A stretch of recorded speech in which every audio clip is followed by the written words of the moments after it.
Hello students, welcome back to my channel. Business law का first chapter start करने जा रहे हैं, इंडियन कॉन्ट्रैक्ट एक्ट। ठीक है, तो चलिए शुरू करते हैं। इंडियन कॉन्ट्रैक्ट एक्ट स्टार्ट करने से पहले मैं आपको बता दूं एक्ट का मतलब क्या होता है और इस चैप्टर में आप क्या सीखने वाले हैं।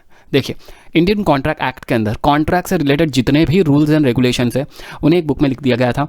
उन बुक्स को जब हम लोग पार्लियामेंट में पास करा देते हैं तो वो एक एक्ट बन जाता है। तो ये जो रूल बुक है ना इंडियन कॉन्ट्रैक्ट एक्ट की, इसमें रूल्स किससे रिलेटेड है? कॉन्ट्रैक्ट से रिलेटेड। तो जब आप कॉन्ट्रैक्ट करते हो तो क्या चीज़ें आपको दिमाग में होनी चाहिए? ठीक है, अगर आपने वो कॉन्ट्रैक्ट को ब्रीच किया, तोड़ा, तो क्या होगा? तो ये सारी चीज़ें हम लोग को इंडियन कॉन्ट्रैक्ट एक्ट में सीखने मिलने वाली हैं। ठीक है, ओके। चलिए अब मैं आपको बता दूं इस चैप्टर में कौन कौन सा पार्ट इंपॉर्टेंट है। Essential element of contract, agreement and contract, capacity to contract, free consent, ऐसे कई सारे इंपॉर्टेंट टर्म्स है। बट इस चैप्टर को हम लोग फिलहाल स्टार्ट नहीं कर रहे। इस वीडियो में मैं आपको कई सारे इंपॉर्टेंट टर्म्स बताने वाला हूं जो कि बहुत ही इंपॉर्टेंट है चैप्टर को स्टार्ट करने से पहले। ठीक है, तो चलिए जाते हैं basic concepts and important terms की तरफ। अब ये जितने भी बेसिक कॉन्सेप्ट्स हैं ये सेक्शन 2 के अंदर दिए। जी हाँ, लॉ के अंदर आप जो भी पढ़ोगे ना वो कहीं ना कहीं किसी सेक्शन में लिखा हुआ है। तो अभी हम लोग जो इंपॉर्टेंट टर्म्स करने जा रहे हैं वो उसका जो सेक्शन है वो है सेक्शन 2। शुरू करें। Proposal, promise, promiser, promisee, consideration, ये इंपॉर्टेंट टर्म्स है जो अभी हम लोग करने वाले हैं। ये सब सेक्शन 2 के अंदर दिया गया है। ठीक है, चलिए एक एक करके स्टार्ट करते हैं। प्रपोजल। अब प्रपोजल के साथ यहाँ पर आपको एक छोटा सा ए दिख रहा होगा, ये एक है। देखिए, सेक्शन 2 ए नहीं बोलना है, सेक्शन 2 सबसेक्शन ए, इस तरीके से आपको इसको रीड करना है। ठीक है, सेक्शन 2 सबसेक्शन ए के अंदर प्रपोजल का डेफिनेशन दिया गया है। ठीक है, अब ये जो लैंग्वेज है ये लॉ की लैंग्वेज है तो थोड़ा डिफिकल्टी लग सकता है आपको।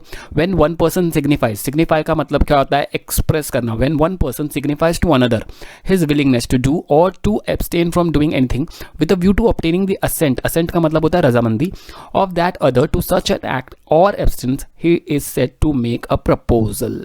ये है प्रपोजल का डेफिनेशन, जिसे पढ़ के पता नहीं चलता है कि प्रपोजल क्या होता है।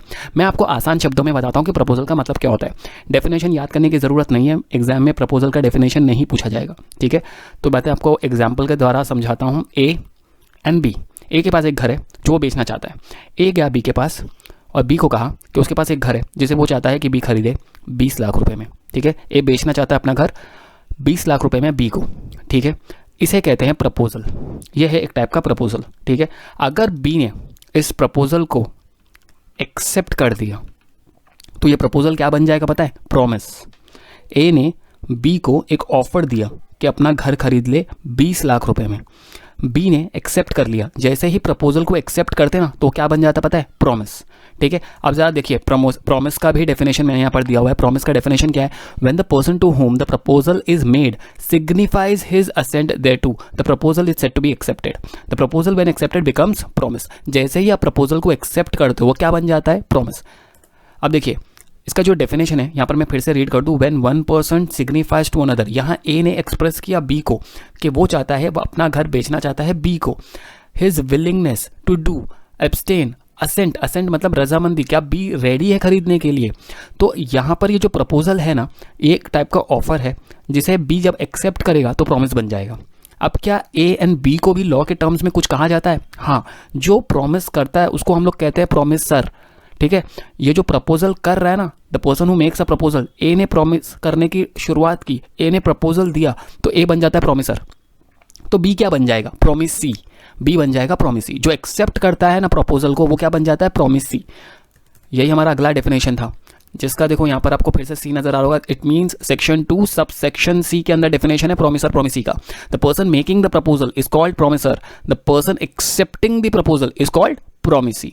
तो आपको क्या सारे टर्म्स समझ में आ गए? एक एग्जाम्पल वापस से दे दूं। ए बी, ए अपना घर बेचना चाहता है बी को, इसे हम लोग कहते हैं प्रपोजल। बी ने एक्सेप्ट किया तो वो बन जाएगा प्रॉमिस। ए बन जाएगा प्रॉमिसर, बी बन जाएगा प्रॉमिसी। Correct, okay. मैंने एग्जाम्पल में आपको 20 लाख का एग्जाम्पल दिया था कि ए अपना घर बेचना चाहता है बी को 20 लाख रुपए में, राइट? ओके, आगे बढ़ते हैं। अब एक नया टर्म है कंसीडरेशन। कंसीडरेशन क्या होता है? कंसीडरेशन का डेफिनेशन भी थोड़ा सा ट्रिकी है, हम लोग रीड नहीं करेंगे इसे, मैं आपको डायरेक्टली इसका मतलब समझा देता हूँ। कंसीडरेशन का डेफिनेशन, ये जितने भी टर्म्स बताए इनका डेफिनेशन एग्जाम में नहीं पूछने वाले। ठीक है, आपको उसका मतलब समझना है, वो ज़्यादा इंपॉर्टेंट है। इसका जो सेक्शन है, सेक्शन याद रखेंगे तो ज़्यादा बेटर है। सेक्शन है 2 सबसेक्शन डी। ओके, अच्छा, कंसीडरेशन का मतलब क्या होता है? कंसीडरेशन का मतलब होता है इन रिटर्न। इन रिटर्न अब देखिए, मैंने आपको एग्जाम्पल में बताया था कि ए अपना घर बेचना चाहता है बी को 20 लाख रुपए में। तो जब ए अपना घर बी को बेचेगा तो बदले में ए को क्या मिलेगा, ए को मिलेंगे 20 लाख। ए के लिए ये जो 20 लाख है ना, ये कंसिडरेशन है, कंसिडरेशन इन रिटर्न के उसने जब प्रपोजल किया तो उसके बदले में उसको क्या मिलने वाला है, जो चीज़ मिलने वाली है ना बदले में, उसको हम लोग क्या बोलते हैं, कंसिडरेशन। ठीक है, ये याद रखना। जब भी आप कोई, जैसे फॉर एग्जांपल ए अपना कार बेचता है बी को, तो बदले में उसे फिर पैसे मिलते हैं, तो जो पैसे मिलते हैं ना वो क्या माना जाता है, कंसिडरेशन। अब बी पैसे दे रहा है ए को, तो बी को क्या मिल रहा है बदले में, 20 लाख रुपए देने के बदले में उसको मिल रहा है घर। ठीक है, तो बी के लिए कंसिडरेशन क्या होगा, घर। ठीक है, अब ये जो पूरा प्रोसेस मैंने आपको बताया ना, इसे ही अग्रीमेंट कहते हैं, इसे एक अग्रीमेंट कहते हैं। एक अग्रीमेंट के अंदर एक प्रोमिसर, प्रोमिसी, प्रपोजल, प्रॉमिस, ये सब कुछ होता है, इसे अग्रीमेंट कहते हैं। यही हमारा नेक्स्ट डेफिनेशन था अग्रीमेंट का टर्म, सेक्शन 2 सबसेक्शन ई के अंदर। Every promise and every set of promises forming the consideration for each other is an agreement. ठीक है, ये याद रखना, ये जो पूरा प्रोसेस मैंने आपको बताया इसे ही अग्रीमेंट कहते हैं।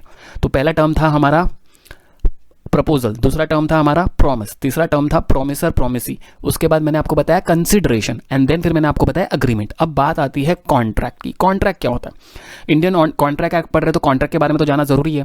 अब देखिए इसमें क्या कहा, an agreement enforceable by law is a contract. An agreement enforceable by law is a contract.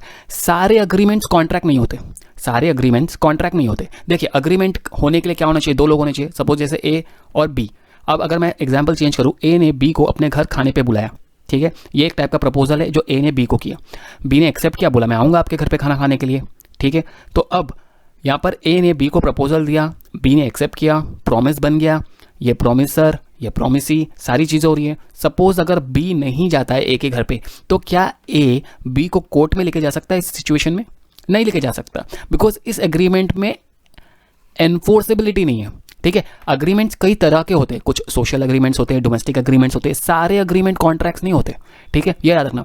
Contract, ये जो एग्जांपल मैंने ऊपर दिया था ना आपको, जहां घर बेचा और खरीदा जा रहा था, वहां पर लीगल ऑब्लिगेशन क्रिएट होती है। अब आप बोलोगे सर गवर्नमेंट कैसे तय करती है लीगल ऑब्लिगेशन है या नहीं, तो वो हम लोग आंसर के अंदर पढ़ने वाले कि कैसा पता लगाया जाएगा कि कॉन्ट्रैक्ट के अंदर लीगल ऑब्लिगेशन है या नहीं।